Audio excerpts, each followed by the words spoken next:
اعوذ باللہ من الشیطان الرجیم بسم اللہ الرحمن الرحیم الحمد للہ رب العالمین والصلاة والسلام علی خاتم النبیین۔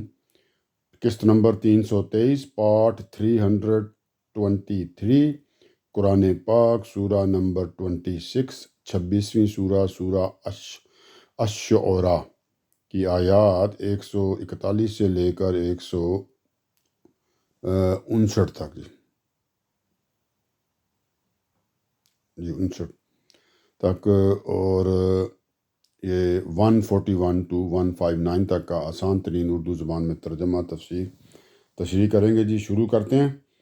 پچھلی قسط میں ہم نے ذکر کر رہے تھے ہود علیہ السلام کی جو قوم تھی جس کی طرف وہ آئے تھے، عاد کا جی، کہ اور آخر میں یہی بات ہوئی تھی۔ تفصیل تو آپ پچھلی قسط میں دیکھ سکتے ہیں کہ ان کے اوپر پھر کس طرح اللہ تعالیٰ کا عذاب آیا جی، اور پھر یہ آخر میں بتا دیا گیا تھا کہ یہ جو عذاب ہے جی، تو یہ اسی لیے آیا کہ جو انہوں نے بات نہیں مانی، اور یہ جو ابھی جو مخاطبین تھے قریش مکہ جی، اور ان کو بھی ایک طرح سے اس کے اندر وارننگ اور وہ سمجھانے کے لیے تھا کہ بھئی تم دیکھ لو کہ یہ پہلے چیزیں ہو چکی ہیں، تو اب آپ تم لوگ سمجھ جاؤ، مطلب اس جو دعوت دی جا رہی ہے اسے قبول کر لو، ورنہ اس کے نتائج اس طرح کے ہوں گے جس طرح کہ یہ دوسری قوموں کے ساتھ ہوتے ہیں کہ جو بھی اللہ کے رسولوں کو جھٹلائے گا، چاہے وہ کوئی رسول بھی ہو، تو اس کا انجام پھر جو ہوتا ہے دنیا میں بھی برا ہوتا ہے اور آخرت میں بھی برا ہوتا ہے، دونوں جگہ اس کو عذاب آتا ہے۔ تو بیسیکلی یہ جو ہم سلسلہ چل رہا ہے ابھی، مختلف جو سرگزشتیں ہیں پیغمبروں کی، ان میں اللہ تعالیٰ وہ سنائی تو مشرکین مکہ کو لیے نا، تو نبی صلی اللہ علیہ وسلم کو ایک طرح سے تسلی دی جا رہی ہے، اور آپ کے مخاطبین یعنی مشرکین مکہ کو وارننگ اور ان کو خبردار کیا جا رہا ہے کہ اس طرح کا معاملہ تمہارے ساتھ بھی ہوگا جی۔ تو اب یہاں سے آگے چلتے ہیں جی، تو جو آج کی قسط ہماری، تو آیت نمبر 141 سے 159 تک ہے جی۔ تو اب اس کا ترجمہ تھوڑی 141 کا اور 142 کا ہم جو ہے نا جی تلاوت کرتے ہیں، پھر ترجمہ اور تفسیر جی، تو پھر اگلی آیتیں جو ہوگی ان کا ترجمہ اور تفسیر کریں گے۔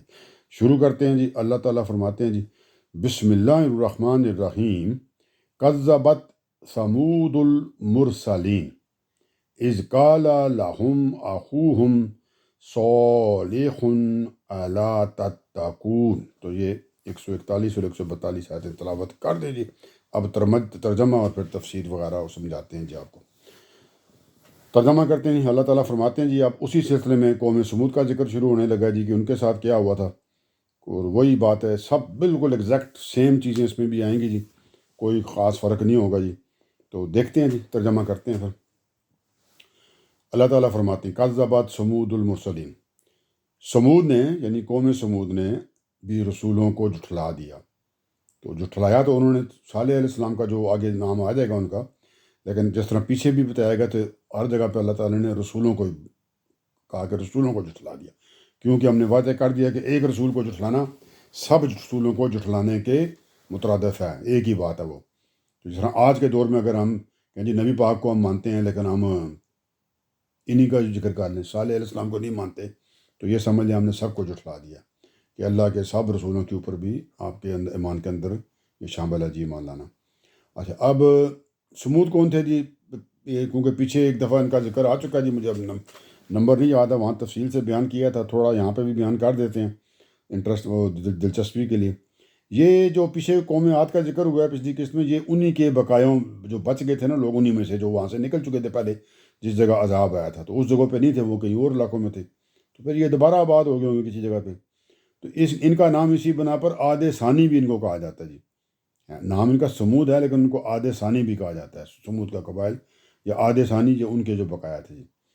عرب کی جو پرانی قومیں تھی جی، یہ ان میں دوسری قوم ہے جی، اور یہ عاد کے بعد جو سب سے زیادہ جن کو شہرت ملی تھی یہ تھے جناب، اور ان کا جو علاقہ تھا جی جہاں پہ یہ رہتے تھے جی، جہاں کے یہ تھے وہ شمال مغربی عرب کا وہ علاقہ ہے جی جسے الحجر کہا جاتا ہے جی، ٹھیک ہے جی۔ یہ ہوگی اب سمود کی تعارف جی۔ تو سمود نے بھی رسولوں کو جھٹلا دیا، بات کلیئر ہوگی جی کہ ان کی طرف جو رسول آیا تھا اس کو جھٹلا دیا، لیکن اللہ نے کہا جی ایک ہی بات ہے، رسولوں کو جھٹلانا یا رسول کو۔ تو کون تھے جی؟ آگے فرما بھی دیا اللہ تعالیٰ نے، جب ان کے بھائی صالح نے ان سے کہا، سمود نے بھی رسولوں کو جھٹلا دیا جب ان کے بھائی صالح نے ان سے کہا. تو کیا ثابت ہوا جی؟ کہ ان کے طرف صالح علیہ السلام جو تھے وہ آئے تھے، جناب مبعوث کیے گئے تھے اللہ تعالیٰ کی طرف سے. ان کے بھائی کا مطلب ہم پچھلی قسطوں میں کر چکے ہیں جی. بھائی سے مراد یہاں وہ خون کا بھائی نہیں تھا کہ ایک باپ کے بیٹے تھے، وہ تھا وہ. اس سے مراد یہ ہے کہ انہی کے اندر میں سے تھے، انہی کی قوم میں سے تھے، انہی کے علاوہ وہ ادھر کی تھے. وہ ایک طرح سے پھر وہ بھائی اس سلسلے میں اللہ تعالیٰ نے فرمایا جی کہ جب ان کے بھائی صالح نے ان سے کہا جی، تو سمود نے صالح کو جھٹلا دیا جی، صالح السلام کو. تو جب انہوں نے کیا کہا جی وہ دیکھ لیتے ہیں. جب ان کے بھائی صالح نے ان سے کہا، ترجمہ کیا جی، کیا تم ڈرتے نہیں ہو؟ وہی والا بات، فتق اللہ سوری انی لکم رسول سوری نہیں، یہ بھی نہیں ہے، اللہ تتقون. ہاں جی، اس قال لہم اخوہم صالح الا تتقون. جب ان کے بھائی صالح نے ان سے کہا کیا تم ڈرتے نہیں ہو؟ وہی کہ اللہ تعالیٰ سے تم ڈرتے نہیں ہو، کہ بڑی عجیب سی بات ہے. انی لکم رسول امین، میں تمہارے لیے ایک رسول امین ہوں. رسول امین کا پیچھے بتا دیا ہے، ذرا سا ذکر دوبارہ کر دیتا ہوں کہ اللہ تعالیٰ نے میرے کو ایک امانت دے کے دعوت تمہیں دینے کی وہ بھیجا ہے. تو میں کیونکہ رسول امین ہوں، میں امانت دار ہوں، تو میں اللہ کی امانت تم کو پورے طریقے سے تم کو پہنچاؤں گا. جو دعوت، جو میری ڈیوٹی اللہ نے لگائی ہے، میں نے پورے طور پہ تمہیں آخری درجے میں جا کے تمام حجت کر کے پہنچانی ہے. تو میں تمہارے لیے ایک رسول امین ہوں. اس کا مطلب یہ ہے کہ میں ایک امانت لے کر آیا ہوں اللہ کی، جو میں نے تم کو دینی ہے، اور وہ میں اپنے پورے مطلب مکمل طور پہ تمہیں پہنچاؤں گا. اس کے اندر کسی قسم کا کوئی شک نہیں رہ جائے گا، کوئی بات نہیں رہ جائے گی. کیوں؟ اس کی ایک وجہ یہ بھی ہے کہ یہ جب تمام حجت ہو جائے گا، دعوت پہنچا دی جائے گی، تو جو مانیں گے تو وہ تو ٹھیک ہے، تو جو نہ مانیں گے تو ان کے اوپر اللہ کا عذاب آنا ہے. تو اللہ کا عذاب تو بہت بڑی چیز ہے، تو وہ آنے سے پہلے اتمام حجت کیا جاتا ہے کہ دعوت جو ہوتی ہے وہ ہر صورت میں اچھے مکمل طریقے سے پہنچائی جاتی ہے جی. تو انہوں نے کہا جی میں تمہارے لیے ایک رسول امین ہوں. تو پھر کیا کرو جی؟ اس لیے اللہ سے ڈرو اور میری بات مانو. مطلب پھر اللہ سے ڈرو نا، کیونکہ تم ڈرتے نہیں ہو نا. شروع میں کہا تھا نا کہ کیا تم ڈرتے نہیں ہو، مطلب اللہ سے. اللہ سے ڈرو اور میری بات مانو، جو میں کہہ رہا ہوں اس کو قبول کر لو. میں تمہیں دعوت دے رہا ہوں نا ایمان لانے کی، اللہ کو ایک ماننے کی، توحید کی. اس کے علاوہ کوئی نہیں ہے. یہ شریک کرنا اور ان چیزوں سے دور ہو جاؤ جو اللہ کے ساتھ تم شریک کرتے ہو. تو اس لیے تم میری بات مان لو.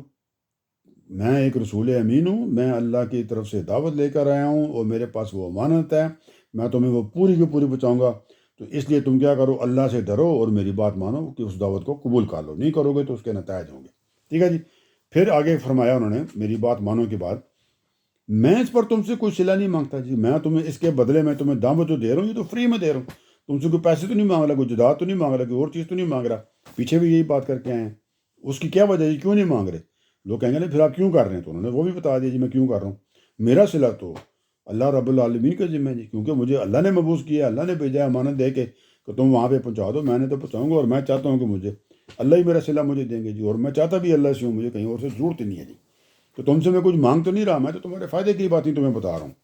بات کلیئر ہوگی جب آگے چلتے ہیں. اب سمود علیہ السلام کی بات چل رہی ہے جی.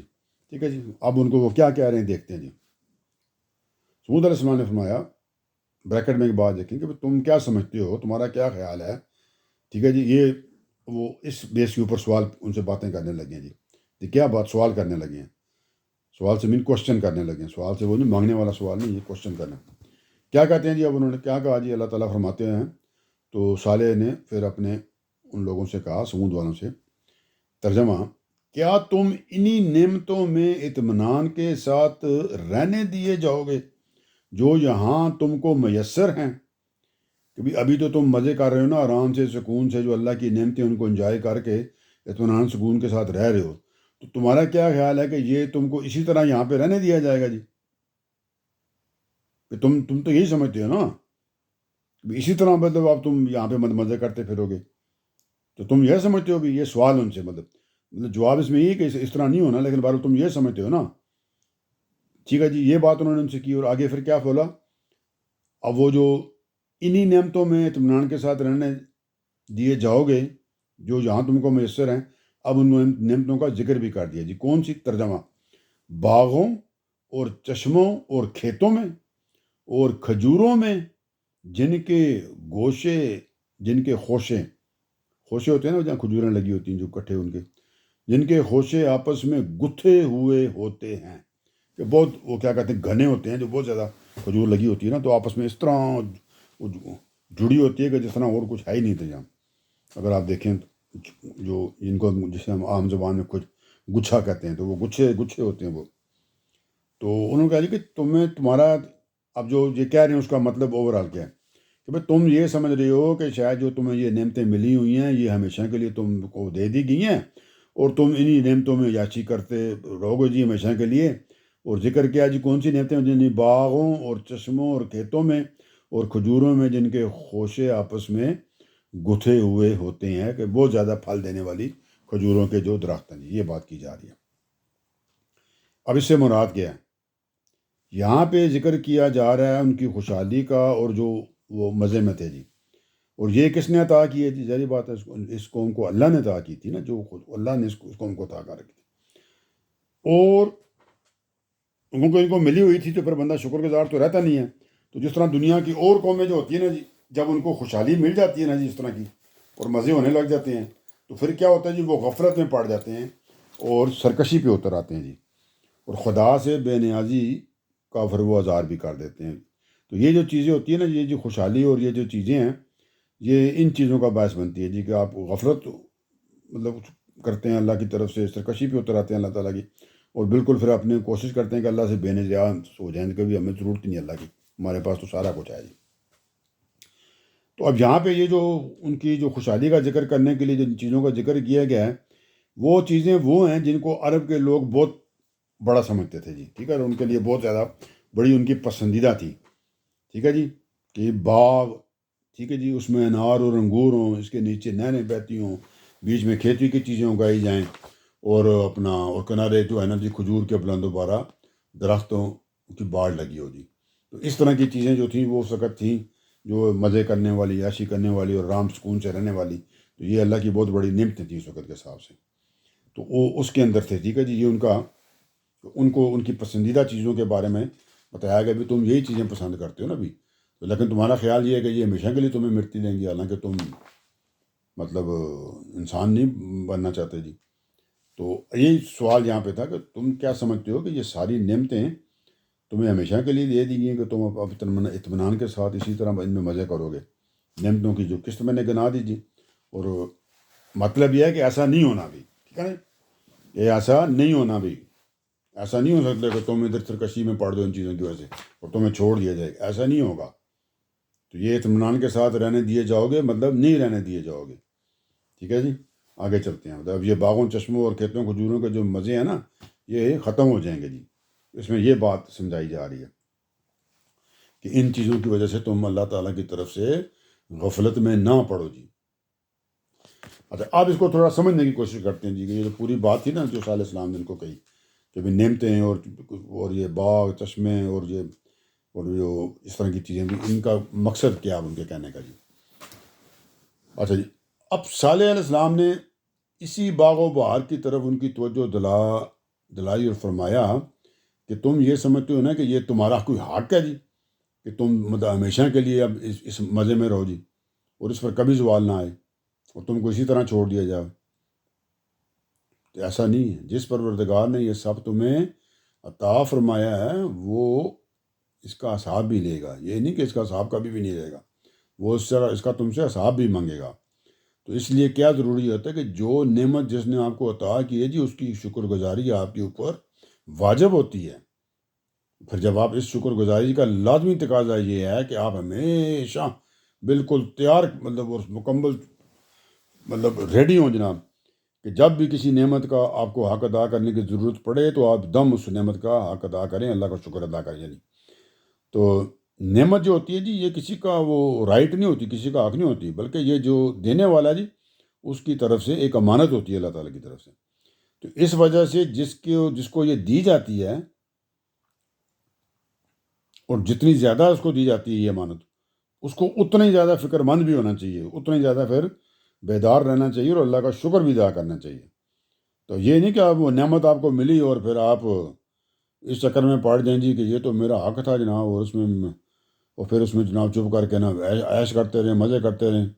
تو اللہ تعالیٰ نے فرمایا کہ نہیں، یہ تو بڑے اینکوں والی بات ہے تم اگر اس طرح کے بھی تم یہ سمجھو تو ٹھیک ہے جی. تو یہ بات پہلے والی ساری ہم نے کلیئر کر دی جی، جو انہوں نے پہلی بات کی کہ نعمتیں اور باغ اور یہ وہ. اور اگلی بات جناب انہوں نے فرمائی اپنا صالح علیہ السلام نے اپنی قوم سے،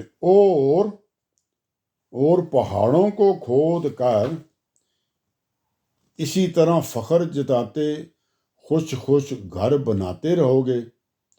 دوسرا کام وہ کیا کرتے تھے جی، پہاڑوں کو تراش کرنا، وہ ان کے اندر گھر بناتے تھے. پچھلی قوم میں بھی میں نے بتایا تھا نا، عاد نے بھی یہی کیا تھا. تو یہ سمود بھی تو انہیں کی بقایا جات میں سے تھے نا. تو یہ بھی اسی قسم کے ان کے بھی کام تھے جناب، کہ پہاڑوں کے اندر جناب یہ گھر بناتے تھے بڑے بڑے، اور بغیر مطلب اس کے شو مارنے کے لیے، جسے کہتے ہیں نا آج کی زبان ہے، فخر اپنا کرنے کے لیے. ضروری نہیں کہ ان کو ضرورت ہوتے تھے، تو وہ ان کو بناتے تھے اور پھر وہ مطلب فخر کرتے تھے اس بات کے اوپر. تو اللہ تعالیٰ نے یہ مطلب صالح علیہ السلام نے فرمایا، ظاہری بات اللہ تعالیٰ کے مطلب ہدایات کے مطابق ہی وہ سارا کچھ کرتے ہیں نا. کیا فرمایا تھا جی اپنے صالح نے؟ ان کو کیا بات کہی ان کو جناب اپنے سمود والوں کو، اور پہاڑوں کو کھود کر اسی طرح فخر جتاتے خوش گھر بناتے رہو گے. کہ تمہارا مطلب کہ تم اسی کام میں لگو گے، بڑے بڑے گھر بس بنانے رہیں گے اور یہ، اور اللہ کی تمہیں کوئی فکر ہی نہیں ہے جی. پہاڑوں کو تراش کر گھر بنانے کے معاملے میں یہ لوگ جو تھے نا جی، بڑے کمال کو پہنچے ہوئے تھے. سمجھ لو اس وقت کے حساب سے اسٹیٹ آف دی آرٹ ان کے پاس نا جو تھے نا، وہ ٹیکنالوجی تھی اس وقت کے حساب سے. اس کے آثار آپ آج بھی جا کے مدائن کے علاقے میں دیکھ سکتے ہیں جی. ٹھیک ہے جی، کہ ان کے آثار وہاں موجود ہیں جی، کہ وہ کیسے گھر بناتے تھے. یہ جو آثار ہیں یہ ہزاروں ایکڑ رقبے پر موجود ہیں جناب، اور کم و بیش اور یہ اسی طرح کے ہیں. اس طرح کے کچھ چیزیں جو تھیں نا، یہ ہندوستان کے کچھ علاقوں میں بھی تھیں. بہرحال یہ علیحدہ سبجیکٹ ہے. اب یہاں پہ جو بات کی گئی ہے، ان کی جو ایک ذہنیت ہے اس کو یہاں پہ نمایاں کرنے کے لیے نا بات کو ایک اس کے اندر کی گئی ہے جی. ٹھیک ہے جی، کہ یہ جو کام وہ کرتے تھے نا، تو وہ اس کے اندر ان کا ایک احساس فخر اور اپنے مطلب کہ بھئی ہم بڑی چیز ہیں جی، یہ سمجھ کے کرتے تھے. تو اس میں پھر وہ بہت زیادہ نا انوالو مگن ہو جاتے تھے، اور وہ جو ان کے کام ہیں جی، ان کے جو نتائج نکلنے ہیں ان سے وہ بالکل بے پرواہ ہوتے تھے جی. تو یہی وہ چیز تھی جو آپ سمجھیں کہ تعمیر اور ترقی کو معاشرے اور تمدن کے لیے ایک طرح سے وہ خراب کر دیتی ہے جی. کہ آپ بغیر کسی ضرورت کی اس طرح کی چیزیں بناتے ہیں تو پھر وہ ایک طرح سے نا معاشرے کے اندر اونچ نیچ پیدا ہو جاتی ہے.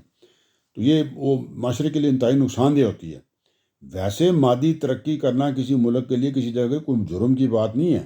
ایون بڑی عمارتیں بنانا جس طرح نے بنائی، یہ بھی کوئی مطلب یہ نہیں کہ یہ لازماً غلط بات ہے. جب ان کی ضرورت ہو تو بنائی جائیں. سیدنا سلیمان علیہ السلام نے بھی تو کی تھے اسی طرح کا کام جی. تو اس میں تو کوئی مسئلہ نہیں ہے. مسئلہ یہ ہے کہ یہ بغیر ضرورت کے صرف اور صرف اپنے آپ کو بڑا ثابت کرنے کے لیے، فخر کرنے کے لیے، تکبر کرنے کے لیے یہ کام کرتے تھے. تو اس لیے ان کو سمجھایا جا رہا ہے کہ ایسی نہ کرو. تو کہا اور پہاڑوں کو کھود کر اسی طرح فخر جتاتے، مطلب تم تکبر کرتے ہوئے خوش گھر بناتے رہو گے، کہ تم انہی کاموں میں لگے رہو گے اور ساتھ پھر تکبر بھی کرتے رہو گے جی. یہ کوئی طریقہ تو نہیں ہے. ٹھیک ہے جی، تو اب آگے چلتے ہیں. تو پھر کیا کرو جی، اگر تم نے نہ پہلے والا کام ہے جو باغوں والا، چشموں والا، اور نہ تم اس طرح کی چیزیں کر کے تو اپنے دماغ کو نہ گھماؤ، مطلب تم اللہ سے دور کیوں ہو رہے، سرکش کیوں ہوتے جا رہے، شکر کیوں نہیں ادا کرتے، تو پھر کیا کریں؟ تو اس کا انہوں نے بتا دیا جی. تو فرمایا جناب انہوں نے فَاتَّقُوا اللَّهَ وَأَطِیعُوا.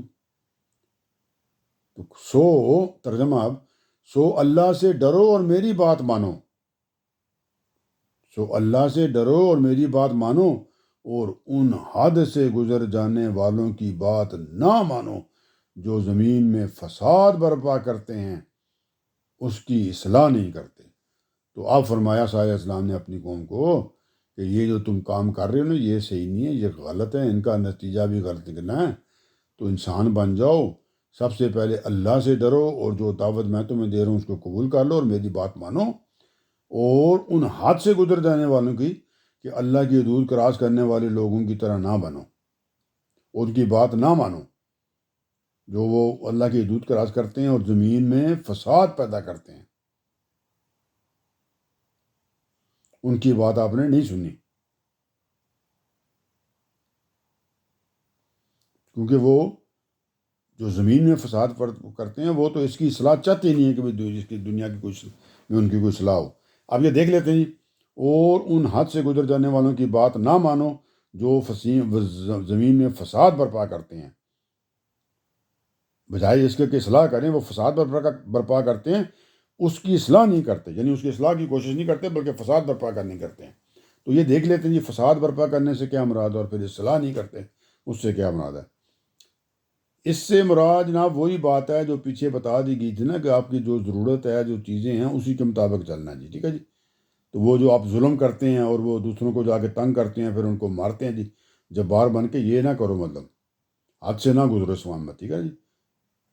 اور جو زمین میں فساد برپا کرتے ہیں جی، اس کی اصلاح نہیں کرتے دوسری، ہاں یہ تو فساد کرنے والی تھی کہ وہ جو دوسروں کو جا کے مارنے نا، جب کسی سے لڑتے تھے تو حق کے لیے لڑنے کے بجائے ظلم کے لیے لڑتے تھے کہ ان کو پھر محکوم اور غلام بنا دیں، تو یہ اس سے منع کیا جا رہا ہے۔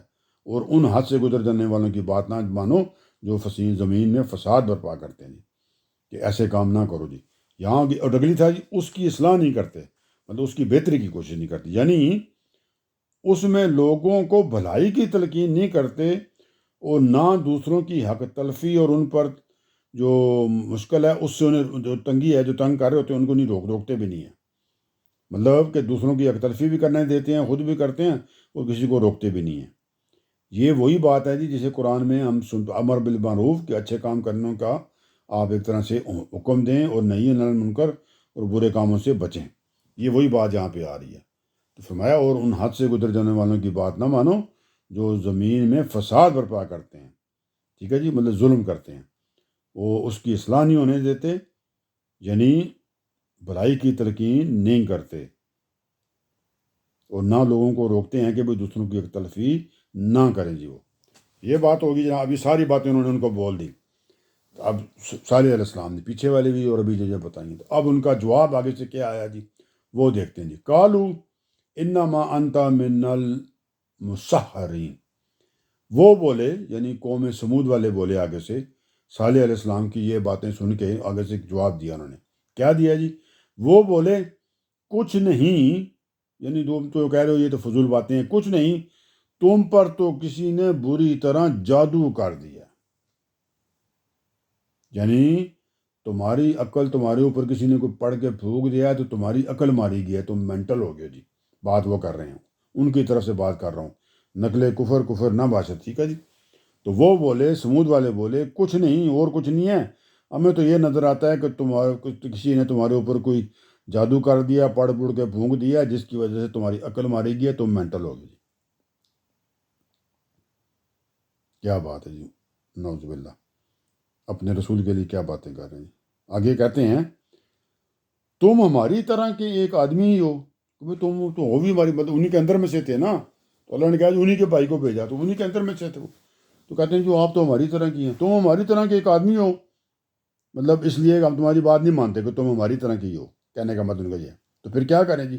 تو کہتے ہیں جی یہی سمود والے، اس لیے کوئی نشانی لاؤ اگر تم سچے ہو، تو اس لیے کیونکہ ہم تمہیں تو مانتے نہیں، کیونکہ تم ہمارے اندر میں سے تھے، ہمارے اوپر اب چڑھ گئے جناب، یہ بتا کے کہ میں اللہ کی طرف سے رسول مبعوث ہو گیا ہوں، ہم نے تو یہ بات نہیں ماننی۔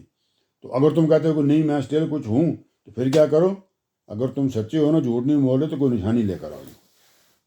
اچھا جی، نشانیاں آپ کو پتہ نہیں جی کون سی مانگتے ہوتے ہیں؟ معجزے، قیامت کی نشانی دکھائیں، عذاب لا کے دکھائیں، تو وہ تو پیغمبروں نے ان کو بتایا وہ جی اس طرح نہیں ہوتا، وہ اللہ تعالیٰ کی مرضی سے ہوتا ہے، اللہ تعالیٰ جب چاہیں گے تو عذاب دیں گے، ٹھیک ہے جی۔ تو اس میں اس کے اندر پیغمبر کا دخل کوئی نہیں ہوتا جی، پیغمبر اپنی دعا کر کے بات ختم کر دیتا ہے، پھر اللہ تعالیٰ اپنے حساب سے جو سمجھتے ہیں، جو ٹائم مقرر کرتے ہیں، کب دینا ہے نہیں دینا، کس طرح دینا ہے، وہ اللہ تعالیٰ کے ڈسیزن ہوتے ہیں۔ تو کہتے ہیں جی تم اس طرح کرو نا، بھائی تم ہمیں تو نظر آتا ہے تمہاری تو مت ماری گئی ہے، تو ہم نے تمہاری بات تو مانی نہیں ہے، کیونکہ تم ہو بھی ہماری طرح کے، بہرحال اگر تم پھر بھی انسسٹ کرتے ہو تو پھر کوئی نشانی ایسی لے کر آؤ جی، اگر تم سچے ہو تو۔ نشانی وہی مانگتے ہوتے ہیں جی آیا تر کہ ہمیں کیا وہ عذاب لا کے دکھاؤ یہ وہ تو پھر آنا ہی ہوتا ہے جی۔ تو اب یہ ساری باتیں انہوں نے کر دیں، تو اب سمجھ لیں کہ یہ بات فنش ہوگی، مطلب اتمام حجت کر دیا گیا صالح علیہ السلام کی طرف سے، اور قوم نے فائنل جواب اپنا دے دیا کہ ہم نے کسی صورت میں آپ کی بات نہیں ماننی ہے، تو اگر تم اپنے آپ کو زیادہ ہی تمہیں کوئی پرابلم ہے تو پھر نشانی لا کے دکھاؤ، یعنی ہمارے اوپر کوئی ایسی چیز لاؤ کہ ہمیں کنفرم ہو جائے جی، وہ پردہ اٹھا دو، مطلب اس دنیا کا اور اگلی دنیا کا۔ تو پھر کیا ہوا جی؟ صالح نے کہا تو اب صالح علیہ السلام نے ان کو یہ بات کہی، ابھی اسی وقت کہی یا کچھ عرصے بعد انہوں نے ان سے کہی جی، کیا کہی جناب؟ صالح علیہ السلام نے ان سے کہا جی یہ ایک اونٹنی ہے، ایک اونٹنی، اونٹنی سے کیا مراد؟ یعنی ایک اونٹنی ہے جسے میں نے نمزد کر دیا ہے، یہ مطلب یہ میری اونٹنی ہے یا میں نے نمزد کر دیا ہے۔ دوسری جگہ پہ ہم اس کا ذکر کر چکے ہیں، تو وہاں پہ یہ آیا ہے کہ اسے خدا کی نظر کر کے نامزد کر دیا میں نے، مطلب یہ اللہ کے نام پہ یہ اونٹنی کر دی گئی ہے کہ یہ اللہ کے نام کی نظر ہوگی جی، ٹھیک ہے جی۔ تو انہوں نے کہا، صالح نے کہا یہ ایک اونٹنی ہے، مطلب اس کو میں نے اللہ کے نام پہ نظر کر دیا، تو پھر کیا کرنا جی؟ تو انہوں نے فرمایا جی صالح علیہ السلام نے اپنی قوم سے، ایک دن پانے پینے کی باری اس کی ہے اور ایک مقررہ دن کی باری تمہارے لیے ہے۔ اب اس سے کیا معلوم ہے؟ اس سے معلوم ہوتا ہے کہ جانوروں کو پانی پلانے کا جو گھاٹ تھا وہ ایک ہی تھا جی، یہاں سے جانور بھی پیتے تھے اور عموماً ہوتا بھی ایک ہی ہے، یہاں سے جانور بھی پیتے تھے اور انسانوں کے لیے بھی وہیں سے پانی آتا تھا جی۔ تو اب نظر یہ ہے کہ انہوں نے کہا دیا کہ نہیں، اب بات یہ ہے مطلب کہ تمہارا یہ جو انہوں نے کہا تھا نا کہ نشانی لاؤ، تو انہوں نے کہا جی پھر نشانی میری طرف سے یہ ہے کہ اب اس اونٹنی کو تم نے کچھ نہیں کہنا ہے، ٹھیک ہے جی۔ تو یہ جب پانی پینے کی جگہ پہ بھی جب یہ جائے گی تو ایک دن تم پانی پیو گے تو ایک دن یہ پانی پی گی، اگر تم نے گڑبڑ نہیں کرنی اس میں پھر، ہاں جی، کہ ایک دن پانی پینے کی باری اس کی ہے یعنی اونٹنی کی ہے، اور ایک مقررہ دن کی باری تمہارے لیے یعنی قوم سمود تمہارے لیے ہے جی، اس میں چینجنگ نہیں تم نے کر سکتے۔ تو معلوم یہ بھی ہوتا ہے جی کہ یہ ایک ہی جگہ تھی، وہیں سے پانی پیتے تھے، تو انہوں نے باری مقرر کر دی، ٹھیک ہے جی۔ ایک تو بات یہ ہوگی۔ اب اگلی بات کیا اس میں جی؟ وہ پھر کہا ان کو، کیونکہ انہیں خطرہ تھا نا کہ یہ جب میں نے پانی کی مقرر کر دوں گا تو پانی پہ تو بڑے جھگڑے ہوتے ہیں کہ ایک پورا دن وہ پانی نہیں پئیں گے تو ایک دن وہ پیا کرے گی، تو ایک دن صرف یہ پئیں گے تو وہ نہیں پیے گی جی، تو یہ تو مسئلہ پیدا ہو جائے گا۔ تو انہوں نے اسی مسئلے کو ذہن میں رکھتے ہوئے آگے فرمایا اپنا صالح علیہ السلام نے، اور سنو، اس کو کسی برے ارادے سے ہاتھ نہ لگانا، کہ میں نے تمہیں بتا دیا ایک دن اس نے پانی پینا ہے ایک دن تم نے پینا ہے، تو تم یہ نہ ہو کہ کہ بھئی یہ تو مشکل میں پڑ جائیں گے ہم بھی، ہاں جی، ایک طرح سے ہمارے اوپر سخت آزمائش آ گئی ہے کہ ایک دن یہ پیے گی، تو اس چکر میں تم کسی کو اس کو ہاتھ لگا دو، مطلب اس کو مار دو، اس کی جان لے لو۔ تو کہا اس کو ہاتھ نہ لگانا جناب، ٹھیک ہے جی۔ اور سنو، اس کو کسی برے ارادے سے ہاتھ نہ لگانا جی۔ کیوں نہ لگانا جی؟ کیا ہو جائے گا ہاتھ لگایا؟ اس کا جواب دے دیا جی انہوں نے، فرمایا ورنہ مطلب اگر ہاتھ لگایا تو ایک ہولناک دن کا عذاب تمہیں آ پکڑے گا۔ انہوں نے کہا جی تم نے اس کو نقصان پہنچایا نا تو تم پر عذاب آ جائے گا جی، سیدھی سی بات ہے جی۔ مطلب یہ ہے کہ یہ تمہارے لیے ایک طرح سے خدا کے عذاب کی نشانی ہے، اس کو گزند تکلیف پہنچاؤ گے، نقصان پہنچاؤ گے تو سمجھ لو کہ جو ایمان کی دیوار ہے وہ گر گئی ہے، ایمان امن کی جو دیوار ہے وہ گر گئی ہے۔ جب امن کی دیوار گر جائے گی تو اس کے بعد اللہ تعالیٰ کا عذاب وہ تمہاری بستیوں میں داخل ہو جائے گا، اسے کوئی نہیں روک سکتا جی۔ تو بہتر یہی ہے مطلب کہ اس کو ہاتھ نہ لگانا، ورنہ یہ کام ہو جائے گا، دردناک عذاب تم پہ آ جائے گا جی۔ اب پھر کیا ہوا جی؟ ورنہ ایک ہولناک عذاب کا دن تمہیں آ پکڑے گا، یہاں تک بات ہوگی نا۔ تو اب ہوا کیا؟ تو اب یہ باتیں جب انہوں نے بول دی، ان کو سمجھا دی، پھر آخر میں اٹھنے کا، تو انہوں نے کیا جی؟ ترجمہ، اس پر بھی انہوں نے اس کی کوچیں کاٹ دی۔ تو اتنی ساری قرآن پاک میں فرمایا جا رہا ہے اللہ تعالیٰ کے کلام میں کہ اس کے باوجود انہوں نے اس کی پرواہ نہیں کی کہ ان کو سخت وارننگ دے دی گئی تھی کہ ہاتھ نہ لگانا ورنہ تم پہ عذاب آ جائے گا، انہوں نے پرواہ نہیں کی، اس پر بھی انہوں نے اس کی کونچیں کاٹ دیں۔ تو انہوں نے کیا کیا؟ اس کو جان لے لی اس کی جی۔ اب اونٹنی کو مارنے کا جرم اگرچہ ان کے ایک سرکش سردار نے کیا تھا، کیا تو ایک بندے نے تھا، مگر قرآن نے اسے پوری قوم کی طرف منسوب کر دیا۔ اس کی کیا وجہ؟ اس کی وجہ یہی تھی کہ جو باقی بڑے بڑے لوگ تھے وہ بھی اس پر راضی تھے، جب سارے راضی پہ تو ساری قوم کے اوپر پھر الزام لگایا جانا تھا نا جی، مطلب یہ بات کہی جانی تھی. تو کیا ہوا جی، اللہ تعالیٰ فرماتے ہیں اس پر بھی کہ انہیں وارننگ دے دی گئی تھی، تنبیہ کر دی گئی تھی، خبردار کر دیا گیا تھا ہاتھ نہ لگانا، پر انہوں نے کیا انہوں نے اس پر بھی انہوں نے اس کی کوچیں کاٹ دیں. جان لینے کے لیے کچھ کاٹتے ہیں جی، رگیں کاٹتے ہیں، کچھ کاٹ دیں. تو پھر کیا ہوا جی، تو اللہ تعالیٰ فرماتے ہیں سو پچھتاتے رہ گئے اور بالآخر انہیں عذاب نے آ لیا. جب انہوں نے کوچیں کاٹ گئیں تو پھر اس کے بعد ظاہری بات ہے انہوں نے پچھتانا ہی تھا جی، اور پھر اللہ تعالیٰ کا عذاب بھی ان کے اوپر آ گیا جی. ٹھیک ہے جی. یہ جو اونٹنی تھی یہ قوم کی سرکشی کو ناپنے کا ایک پیمانہ تھی جی. اس کو مارنے سے واضح ہو گیا، جب اللہ نے منع کیا تو نہیں مارنا تو انہوں نے پھر بھی اس کو مار دیا. تو اس کے بارے میں کہہ رہا ہوں کہ اس کو مارنے سے ایک بات کلیئر ہوگی کہ یہ لوگ جو ہیں اب مزید کسی مہلت کے مستحق نہیں ہیں جی. چنانچہ پھر کیا ہوا جی، اللہ کا عذاب کا حکم نازل ہو گیا جی، صادر ہو گیا، اور قوم عاد کی طرح یہ بھی یعنی قوم سمود بھی زمین سے مٹا دیے گئے جی. ٹھیک ہے جی. تو اس میں کیا بات ہے جی کہ اس پر انہوں نے بھی اسے کوچیں کاٹ دیں، سو پچھتاتے رہ گئے اور بالآخر انہیں عذاب نے پکڑ لیا. تو یہ عذاب ان پہ پھر آ گیا جی کہ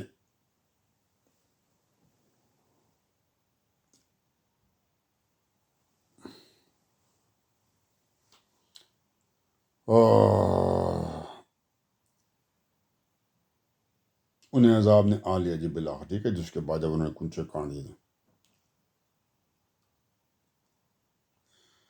تو پھر کیا ہوا جی. اس کے بعد ظاہری بات اللہ کا تو اللہ کے رسول نے بتایا تھا نا کہ وہ کولناک عذاب آئے گا تو انہیں اگر اس کو مارا تو، اور وہ اللہ کا وعدہ تو سچا ہوتا ہے جی. تو پھر وہ اگلی بات چلتے ہیں ترجمہ. اب کوچے کاٹنے کے بعد سو وہ پچھتاتے رہ گئے اور بالآخر انہیں عذاب نے آ لیا. جب کوچے کاٹیں تو وہ نشانی تھی، وہ ان کو پہلے سے بتائی گئی تھی کہ یہ ہوگا جی، تو اسی کے مطابق وہی ہوا جناب. تو وہ پھر مطلب ہاتھ ملتے رہ گئے جی، پچھتاتے رہ گئے، اور آخر کار انہیں عذاب نے آگے گھیر لیا کہ ان کے اوپر پھر اللہ کا عذاب آ گیا جی. اس کو بھی دیکھ لیتے ہیں.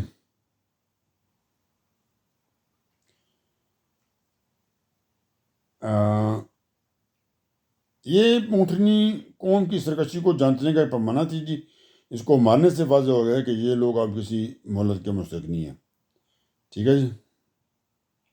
اور یہ پھر قوم ہود کی طرح ان کو بھی مٹا دیا گیا جی دنیا سے. بالآخر انہیں عذاب نے آ لی. یہاں تک بات ہوگی جب آگے چلتے ہیں. اب اللہ تعالیٰ فرماتے ہیں وہی والی بات جو پیچھے 2-3 دفعہ ہم کر کے آگے جی. کیا جی، اس میں یقیناً بہت بڑی نشانی ہے، لیکن ان میں سے اکثر نہیں مانتے ہیں. تیرا پروردگار اس میں کچھ شک نہیں کہ وہ زبردست بھی ہے اور مہربان بھی ہے. ٹھیک ہے جی. اب اللہ تعالیٰ نے فرمایا کہ یہ جو قصہ سرگزشت سنائی گئی ہے اس میں نشانی ہے جی بہت بڑی، لیکن پرابلم یہ ہے کہ یہ جو منکرین ہیں، یہ جو مخاطبین تھے نبی پاک کے، ان میں سے زیادہ تر نے تو ماننا تو ہے نہیں. تو بہر اللہ تعالیٰ نے کہا جی اس میں تو کچھ شک نہیں ہے، میں زبردست بھی ہوں، نہایت مہربان بھی. مہربانی کے تحت پہلے میں چانس دیتا ہوں، جیسے سب کو دیا ان کو بھی دوں گا. تو پھر اس کے بعد جب میں پھر نہیں مانیں گے تو پھر میں زبردست بھی ہوں. ٹھیک ہے جی، میں قادر بھی ہوں. تو پھر اس کے مطابق میں ان کے ساتھ ڈیل کروں گا جناب، سزا ملے گی جی. تو اس بات کے اوپر جناب ہمارا آج کا یہ پروگرام ختم ہوا جی. تو انشاءاللہ تعالیٰ اگلے پروگرام تک جب قوم لوط کا ذکر ہوگا. اللہ حافظ.